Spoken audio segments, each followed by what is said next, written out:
talk about real estate investing, um, syndications, that type of thing. So I've Mr. August Biniaz, and he's the chief investment officer and co-founder of CPI Capital. And it's interesting, and I'm gonna let him tell you more about his story, but he plays a key role. Basically, he's been in the where he leads the firm's investment strategy, acquisitions, asset management divisions with over 15 years in real estate experience. August has been instrumental in closing more than 225 million in multifamily assets and delivering strong returns to investors. So this is somebody you want to listen to. Okay. He plays a key role in business development, actively engaging with institutional investors, with family offices, and the funds of funds to expand the network. And he began his career as a real estate agent. Okay. And later founded White Rhino Developments, building custom and spec homes across British Columbia. So he's our friend from Canada. He also hosts a podcast called Real Estate Investing Demystified. He's a sought after speaker, a thought leader dedicated to educating both retail and institutional investors through weekly insights and industrial commentary. And his firm, CPI Capital, is an investment firm and focused on acquiring and upgrading, managing U.S. So he's in Canada, but he works down here. Uh, Multifamily, value add assets, BTR and SFR communities. And I'll let them tell you what that is. And then we fund the equity funded for our projects come from our investor partners. So he's been through the gamut, and when we're talking about offline, you started with the house, right? Started as a real estate agent, and now, you know, as we say down here in Philly, he's big time, right? So August, welcome to the Practical Wealth Show, and I'm excited to have you on and share your insights with our listeners. It's good to get thought leaders, and so welcome to the show. Thank you, Curtis. Thank you for having me. My pleasure. So tell them what I didn't tell them. How'd what were you doing before? Have you always done this since you got out of school? What were you doing before? Yeah, I've been in real estate most of my professional career. Started out in my early 20s, got my real estate license, hoping to, be a broker.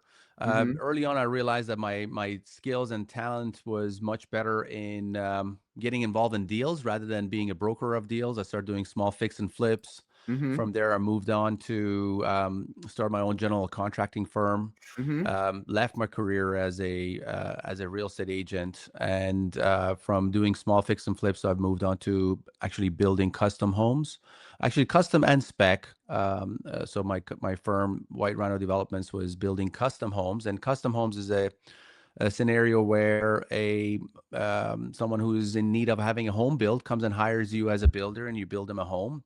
Mm-hmm. Spec home is a bit different, is where you raise some money or you put your own money and you build a home and you put it on a market, and you hope to make some profits of selling that property. So I was doing both. I was a builder for hire, building homes for others, but I was also a developer building single family homes for profit myself. Mm-hmm. Did that for close to a decade. Always wanted to do larger and bigger deals. Always looked at these high rises that were built, wondering where did the equity come from to build these projects and how they're put together. Never knew anything about the GPLP structure or syndications or funds or REITs. Wasn't really familiar with that. I was pretty focused on my own craft. But what was really the impetus for me to want to learn more was a deal came across my desk, which wasn't a single family deal. It was a land assembly, as we call it here in Canada, where there was 5 single family homes. Somebody had put under contract, put under contract, hadn't purchased them yet, but a purchase contract. And the plan was to take those 5 single family homes, those lots, and there were actually old homes on there, but basically the lots, and rezone them and increase the density and build townhomes. Anytime you increase density on a piece of real estate, you always increase that piece of real estate's value, because the square footage increases, right? On 5 lots, you can build 5 homes, maybe around 2,000 square feet each home. But if you build townhomes, now you can build thousands of square feet of the property. So we were able to, that particular property was able to build 20 townhomes. So Mm. 20 townhomes and around 1,200 square feet. You're already talking about around 20,000 square feet compared to 5,000 or 6,000 square feet you would get if you were going to build a single family. So um, it was an $8.7 million project. I didn't have the equity or the financial means to close on that deal. The person who had put these 5 lots under contract, they had put down a deposit. A second set of deposit was due. In real estate, usually you can do 2 types of deposits and a longer timeline for these bigger deals. But he personally had come to some financial hard times and he couldn't complete on that contract. So he brought the Mhm. contract to me. I had never built townhomes prior to that time, and so I really took the leap and I took over the contract.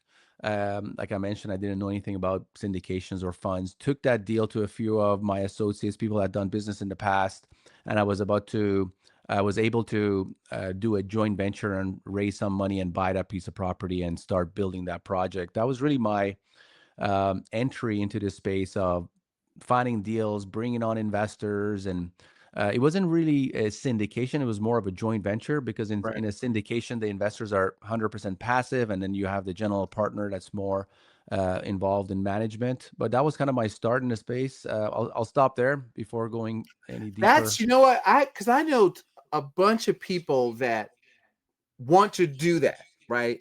And so so here's a couple of teaching points I want them to get out of this. You could, I think, would you agree you could only see this because you had been doing fix and flips and in the business for 10 years. So it wasn't that you were unfamiliar. You just Yeah, no, hadn't done this yet.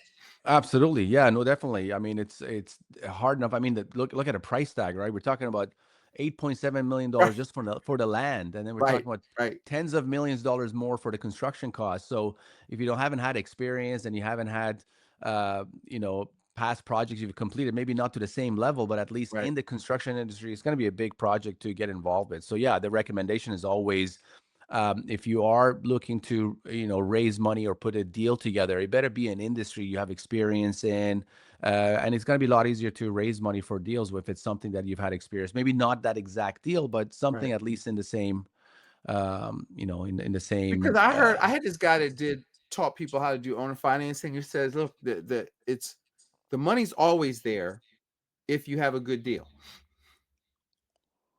You just got to have the network so I mean, I'd probably fall out. Somebody came to me, I wouldn't even know what I was looking at. If somebody gave me a $8.7 million deal, but you knew enough to do that and had network enough to get it done. And then, if you done one, you could do two. That's awesome. exactly. But I mean, when you get more involved in the world of syndications and funds and raising capital, it becomes much more the process becomes much more institutionalized, where there is a marketing team that's out there creating, producing the leads, and then your investor relations is coming in and trying to close those leads, and Mhm. and then you have an acquisition division, you have an asset management division, so it becomes much more corporate and institutionalized. But initially, yeah, you have to go with your circle of influence, people that know you, like you, Yeah. trust you, Yeah. sometimes in most cases friends and family. That's what I started with when I was building spec homes. So, my first Well, investor I was my like that, mother. but see, if they're thinking bigger, like I always look at business, I say, look, it's three parts of business: before, during, and after, right? And so before is acquisition, not at lead generation. Lead generation, then it's okay, now you got to acquire it, then you got to finish it. you know and so it every business goes through some that process. Every business you get into, I could break it down. Here's the before unit, I call it. Here's the during unit. Here's the how they orchestrate referrals. Here's how they upsell and move people into a next project. And then once you start to see that, you can see that in other businesses. For y'all small investors, just have a bigger vision of what you can do, right? And so that's what I wanted to get across. Let's talk about CPI Capital, right? So in one sentence, what edge do you have in today's multifamily or BTR market that most operators don't? Like, where's the edge show up in your, net operating income growth? Yeah, no, great question. I mean, as far as our competitive advantage, I would say on the front end, when it comes to investors, we deal with mostly retail investors. Mm-hmm. And unlike a public REIT where you're, as an investor, you're just another number, it's a much more intimate and up close type of relationship. Most of our investors have direct communications with our executive team members, be it myself, our CEO, Eva Benesaki, or our VP of investments, Paul Hopkins. So when you invest with a smaller boutique firms like CPI, it feels uh, that you're part of something. You're building something together with that firm because it's very up close and personal. A lot of our investors that have us on personal cell phone numbers, and we do events and dinners. So that's one aspect of it.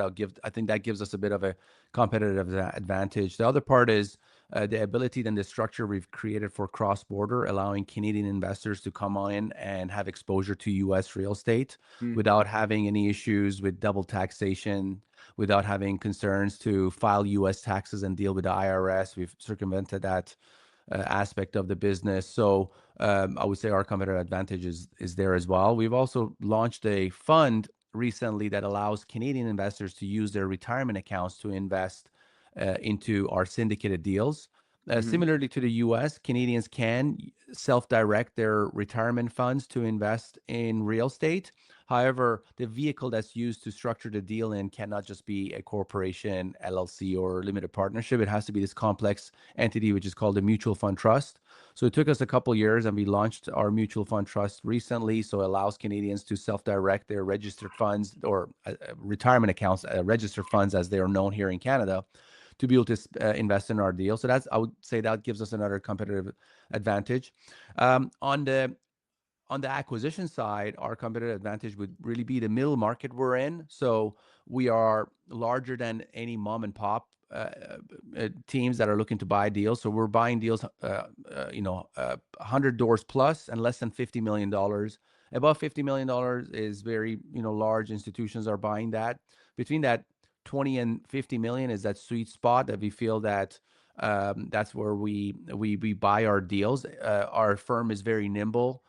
We are very hyper focused on the markets we're in, be it Tampa Bay in Florida or San Antonio in Texas. We know those markets very well. So if a deal comes across our desk, we can take action and jump on the deal fast, which other larger firms might have an investor committee they need to go to and what have you. We can kind of pull the trigger quicker. Those are some of the competitive advantage that comes to mind. On the operational side, again, we don't have a huge portfolio of deals. We have a handful of deals that we manage, so we're very hands-on with the deals and making sure we're hitting the right timelines and the budgets, and we're taking great care of our deals. So I would say those are some of the competitive advantage that we have. Okay. So let me ask while I'm thinking about it.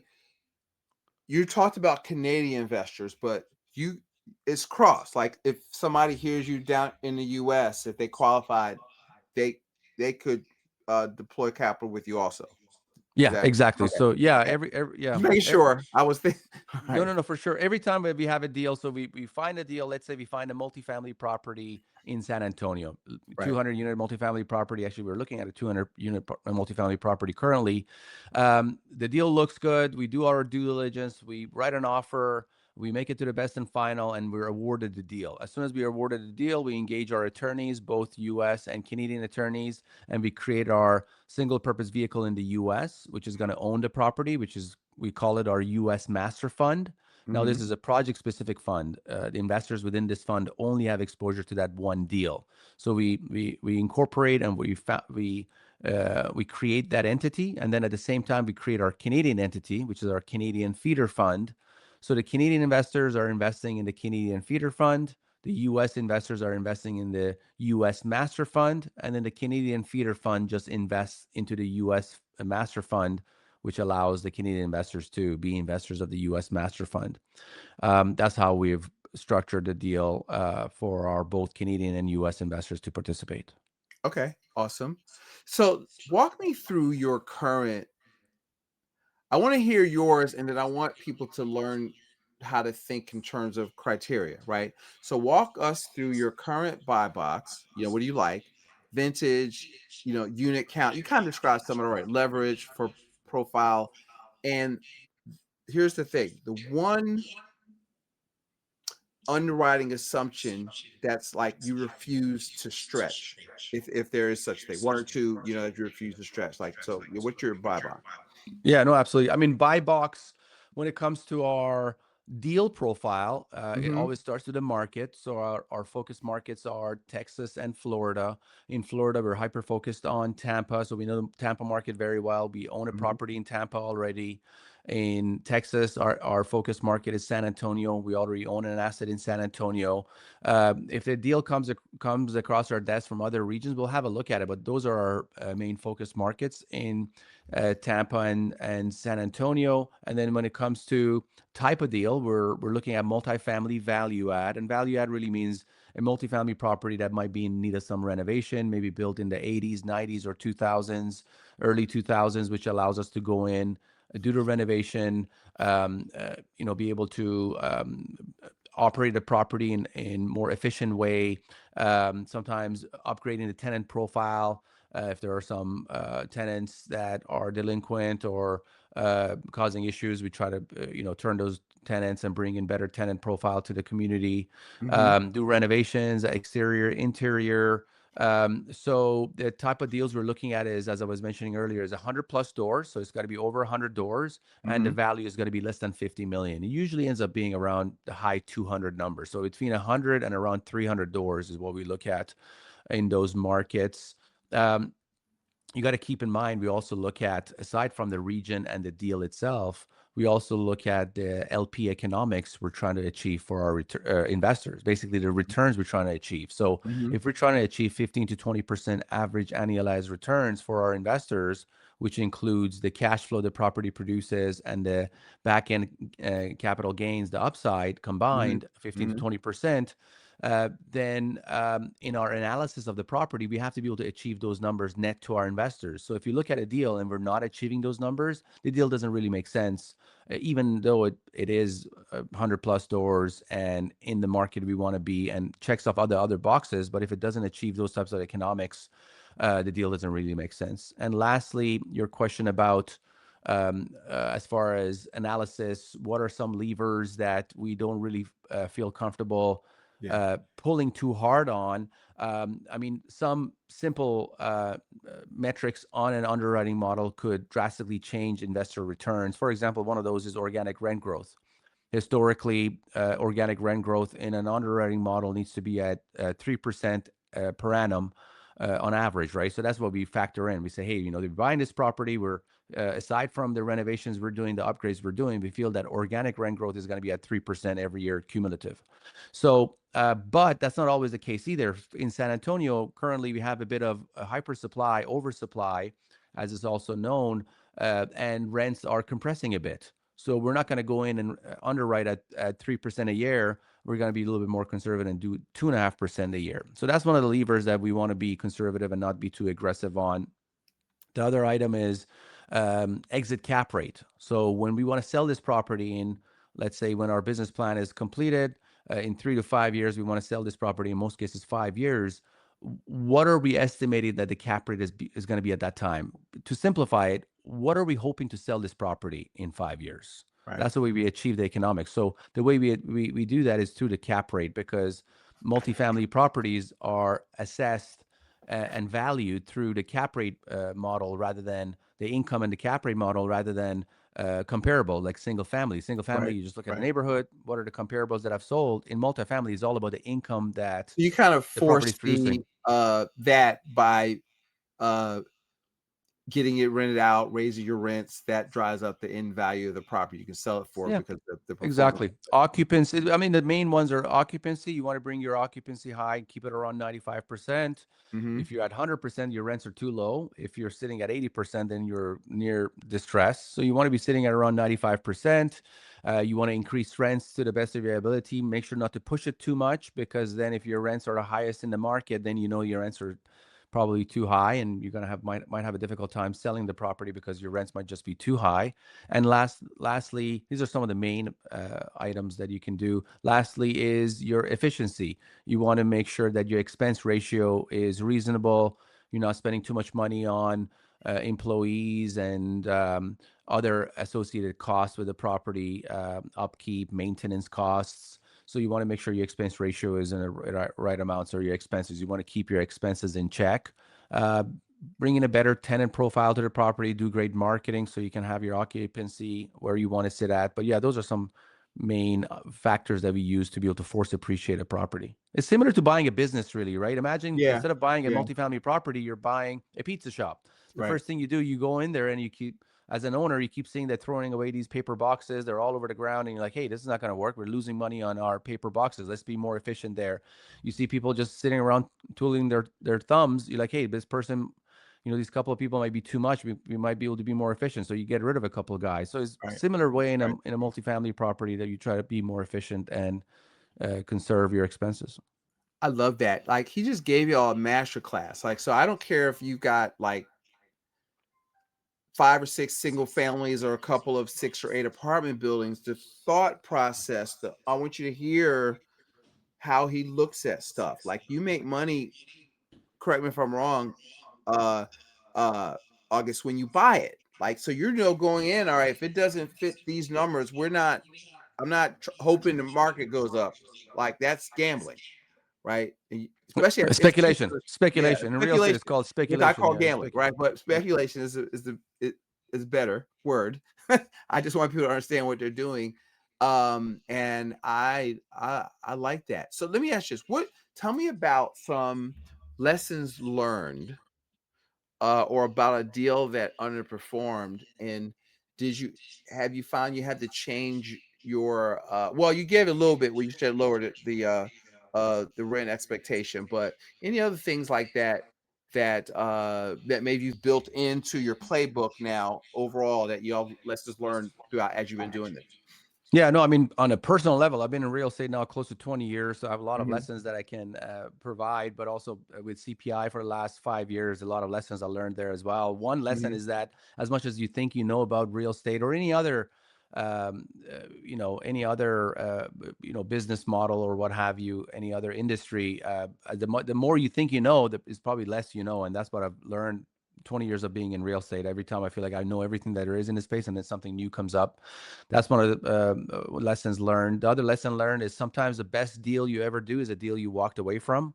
Mm. That was a situation of a deal that we were working on in Tucson, Arizona, and it was a 70 single family home project that we were purchasing from a developer at certificate of occupancy. But as soon as we went under contract, then the Fed started increasing rates. So we had to re-underwrite the deal every few weeks. Eventually, at some point, we unfortunately had to walk away from the deal. This was prior to bringing on any investors or syndicating the deal. It was still in early stages, but I had personally, and the company had personally put some upfront cost, as we call it in the space, is opportunity cost. We had put some upfront costs that we cannot recoup because there are no investors, there's no partnership. So it was some sunk costs that we lost, but a lot of lessons learned there. Other aspect in real estate, I mean, talk to old timer real estate investors. They always tell you, as long as you buy a decent property in a decent neighborhood, you Mhm. should be okay. But the most important thing is the type of debt you put on it. Mm. Usually, most cases in real estate, there is debt distress. Obviously, there's times that there is operational distress. The business model didn't work, but usually because of debt and type of debt that was put on the deal, high octane, variable, floating type of debt put on a property that causes big problems long term. Um, More CPI related, more granular as far as lessons learned. Within the company, building the company over the last 5 years, I would say some of the lessons I've learned is hire slow, fire fast. Has been a Okay. lesson they learned. Uh-huh. Taking your time, talent is one of the most important things. Assets of a company is talent, Yep. and sourcing great talent and retaining that talent is very important and crucial for a company. Yeah, those are just some items that come to mind. Thank you. That is awesome. So if we look, then once you tell them how to follow you, how to find you, is if you look out over the next 12 to 24 months, what how are you seeing, you're based on cap rates, rent growth, exit timing? What are there leading indicators that, will make you want to pivot fastest or faster? Yeah, I mean, very interesting times we find ourselves today. Gold has broken an all-time 4,000? high in Yeah. history and has done it by leaps and bounds. So whenever you see the flight of capital to gold, which is a very a safe investment, been around for thousands of years, you know that there is something brewing, that there might be something cataclysmic coming down the pipe. So we're always aware of that. But you got to keep in mind, particularly for our multifamily value add deals, our primary business model, we also do build to rent. Happy to discuss Mhm. that in a moment. But on the multifamily value add, as a general partner, we try to put great debt on there. So it's interest only, fixed debt in most cases, at least a 5 year term. So we're good for 5 years. So our time horizon is always 5 years. So we're not looking at next 12 to 18 months, but still, the way we're looking at it is where the market is really going to be long term rather than short term. So we're putting good debt on our deals, making sure the deals make sense, in 5 years rather than a short time. But it's always important to know short time as well. In a short period of time. But it's very interesting time that we find ourselves in today, with what's happening, in the global macro. Not only the world is kind of that post-COVID era where trillions of dollars were printed and put into the system, which resulted in exuberance, which resulted in inflation, and then the central banks had to start increasing rates to battle inflation.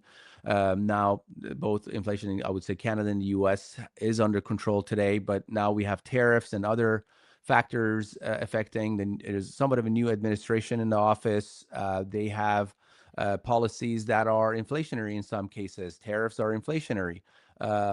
ICE rounding up people. In a lot of cases, those people are tenants that live in certain buildings in certain areas. Those are employees for, construction. A lot of employees are at times without papers and what have you. So that is having an effect in increased costs, not only in material, but also labor shortage. Interesting because Trump is a real estate guy himself, but some of his policies, short term at least, have an effect on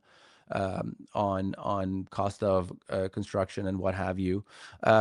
But real estate, I mean, you got to keep in mind over 100 million Americans rent.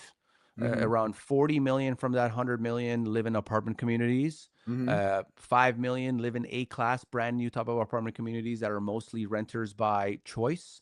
But you have approximately 35 million Americans, which is 10% of the population, that are living in apartments that are renters by necessity. So that's the demographic that we serve in the U.S. We understand that the demand is always going to be there for housing, particularly for that type of housing. So we factor all those things in as far as currently where we are, in the global economic cycle that we're at. I love it. I like that you um think from a macroeconomic standpoint, gold and this and the Fed and that kind of stuff, because people get like this single vision. I do this. I don't care about the markets and everything, but everything affects everything else. So you have to, Jim Rohn once said economics is major. Like, and so, I try, like, even with our clients, I try to get them to think from a macroeconomic standpoint. Don't just look at one thing. You need to see, I call it a West Coast offense for your money. You need to spread the ball around and see the whole playing field, to use a football analogy.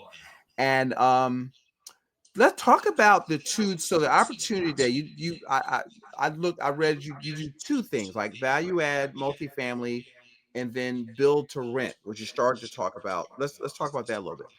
Yeah, built to rent, a very interesting asset class. So, commercial real estate, under the umbrella of commercial real estate, you have these different asset classes. So, you have multifamily, you have industrial, you have office, retail, hospitality. So, they all fall under the commercial real estate umbrella.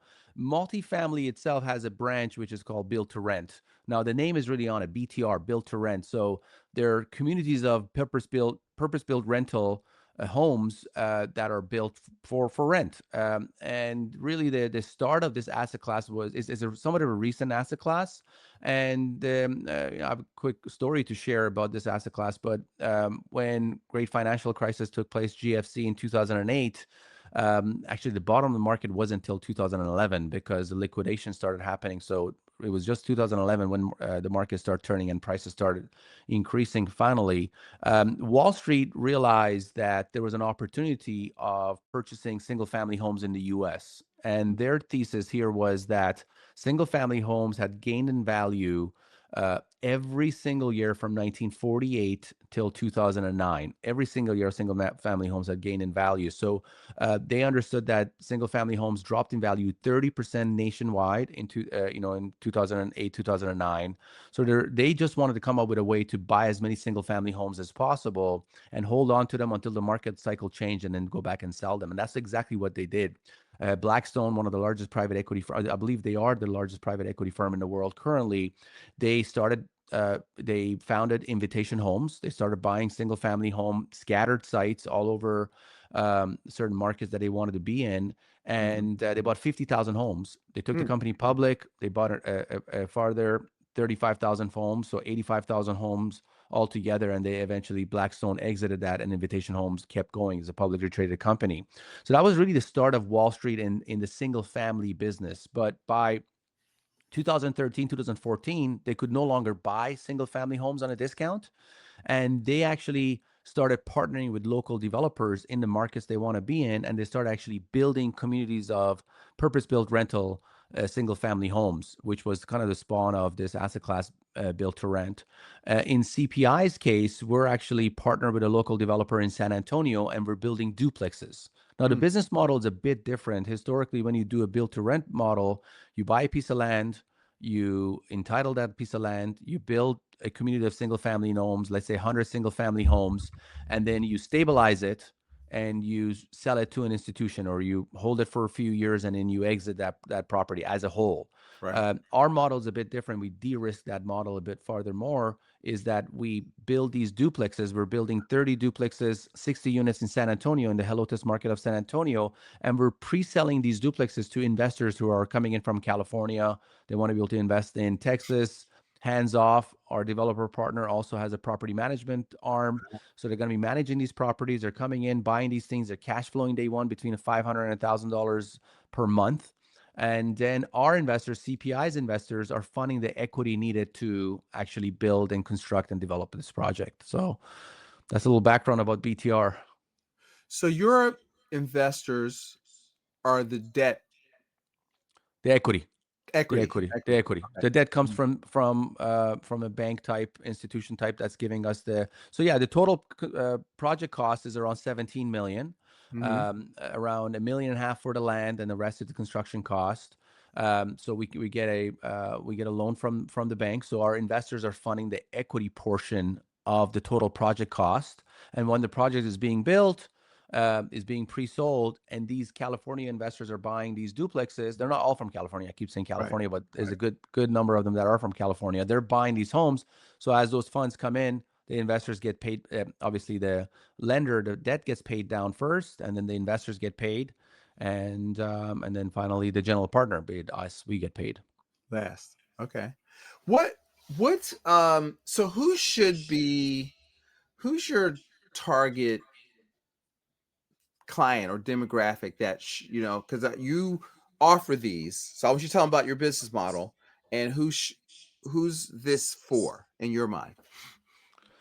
Yeah, I mean, our client avatar, as we call it, Yes. is a high income earner, doctor, lawyer, accountant, a business owner, somebody who believes in real estate themselves. They don't have to sell them the idea of real estate. They enjoy real estate. Maybe they own a couple of properties, and they want to continue investing in real estate, but they don't have the time or the patience or the experience to go and buy a 100-unit apartment community. So they rather partner with a firm. They manage all their hard work, and they're just coming in there and funding the equity, knowing that the investment firm's compensation is performance based. That's another aspect of private equity, which majority of our profits are made from the promote, which is a portion of the upside. Mm-hmm. Usually, 30% of the upside comes to the GP. But yeah, that's really the type of investors I would say that we look for. We also partner with some family offices, some more institutional type investors. But on the retail side, we're overseen by the Securities Commission. So they allow us to raise money under certain exemption. One of the exemptions we use, and you might ask a question, exempt from what? Exemption from what? Is usually historically, if you want to raise capital, you have to go through a IPO, the Wall Street route, the stock market route. That's the way to raise capital. But we go to the regulators and we're like, hey, we're just trying to buy an apartment building. We don't want to spend $1 million to go through an IPO and take Right. 6 months to a year. They're like, okay, fine. You can use these exemptions that we have on our list to be able to raise money. So one of those exemptions is Reg D 506C, which allows us to partner only with accredited investors. Mm-hmm. So Mm-hmm. even though our avatar of an investor is a doctor, lawyer, an accountant, that they still have to qualify as an accredited investor, which the requirements, some of the simple ones is as an individual, somebody has to make $200,000 a year to be able to be accredited, or as somebody who's got a family with them and their spouse, they have to make $300,000 a year to be approved as an accredited investor. They could also do it through $1 million of financial assets. So there's other ways to be approved under the Which is accredited not, investor. with inflation, it's not as, it's not that daunting as it may sound. And then so if you're saving money, you have some liquidity, you could look at this, but also I think you mentioned this, that, or you could, in the US, let's say you have a lot of money in old qualified plans, you could, because really you're buying cash flow. You're buying Story. cash flow for hope of appreciation. So on the multifamily value add, there is cash flow. We always look for at least 5% cash flow per year to our investors. Yep. On the build to rent, there is no cash flow because it's a development deal. The property is not producing any cash until the units are sold. So Okay. there is no cash flow for term of the project. But yeah, the investor coming in is somewhat savvy. They understand real estate. They understand the mechanics of real estate. Yeah, at times they are looking for cash flow, that those deposits being made into their account But if they're quarterly. making that kind of money, the real cash flow is not the most important thing as the taxes that Exactly. it could Tax benefits. potentially offset. That's really more Exactly. important than 5% cash flow. It's like, all right, because if you're paying, I'm partnering with a tax firm, and they're paying, $300,000 in taxes. Let's figure out how to cut that down. That's more Exactly. money in my Exactly. pocket. No, Yeah, that's and keep in fantastic. mind, if they're using their retirement accounts to invest, then the cash flow will has to go back into the retirement account Right. through a custodian. They can never touch that, otherwise there's be a tax event and Until, yeah, penalties. until 59 and a half. So, you Exactly. got to know. That's why I like saving. People have money, save money outside of qualified plans. But unfortunately, most people, I shouldn't say most, but a lot of their capital is stored in qualified money. And Yeah. so there's a way to do it. But, Yeah. you have to do all of this stuff within the context of a plan and working with somebody. We don't give investment advice on the Practical Wealth Show. So I'm not endorsing August in any way, but this is for education, because he gave y'all a lot. If y'all are wannabe investors, he broke down the thought process of how to underwrite deals. So I would go back, listen to this, and take some notes. But if this fits your buy box as an individual, as you're listening to this, then there could be some good things in here, and you should reach out. August, tell them how to reach out to you. Tell them about your podcast, or how can they follow what you're doing.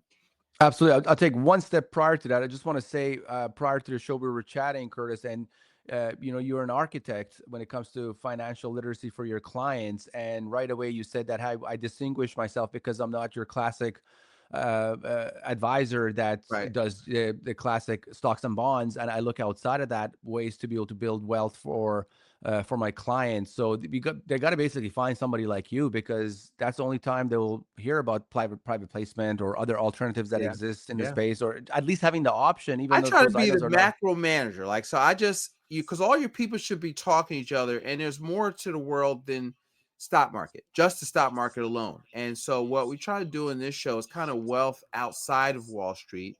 I don't, because I don't want to tell people, most time investing is about becoming, right? And so August, we say, look, there's 3 rules of investing. Invest in what you know, invest in what you control, don't chase returns. But in your case, it's to invest in what you know. Invest in knowing is getting to know you, right? And your team and your people, the operator, because that's really who you're investing in. How have you performed in down markets? That's why y'all wanted to ask some of those things. So, because most people don't know how to do due diligence correctly. That's right. Yeah, you invest with the jockey basically. You know, the Yeah. horse is looking good. You believe in it, but then you go and chat with the jockey, shake his hand, see how many championships he's won, and say, hey, I want to bet on this jockey because I Yes, think he's exactly. gonna. So that's a really good analogy. Yes, exactly. Um, Yeah, so that's how I see it. I just try to say, look, get your foundation set, and now it's like the Rich Dad Poor Dad. You get out the rat race, right? Passive income equal to or greater than expenses. Now you can get into the fast track because now you're accredited. That's why if you're in business, you want to get your business up to a couple $100,000, $300,000 a year. So now you can get into the really good stuff that you can't even be told about by law. Yeah, but you can go and put your whole life saving in the stock market and buy Bitcoin if you want right now Right, by click right, of a right. button. But if you want to invest in private placement, they're only reserved for the extra wealthy. So, Yeah, yeah. but yeah, quick way people to reach out to me. I'm very active on LinkedIn. I'm a LinkedIn top voice. I'm brag a little bit about myself, Okay, invitation yeah. only. But yeah, come on the LinkedIn, send me a message. Say you saw me on the show. Love to spend some time and have a chat. Our website, cpicapital.com. Yeah, I'm active on social media. So yeah, hope to connect. All right, August, thank you so much for your time this afternoon, folks. I hope he gave y'all a match class. I hope you learned something. Go back, tell a friend who needs to hear this, go back and take some notes, right? And he'll help you if you're not ready to work with him. I think what August told you will help you become a better investor. All right. Thank you, brother. Thank you, my friend. Enjoyed having you, and guys, go out there and make it a profitable day.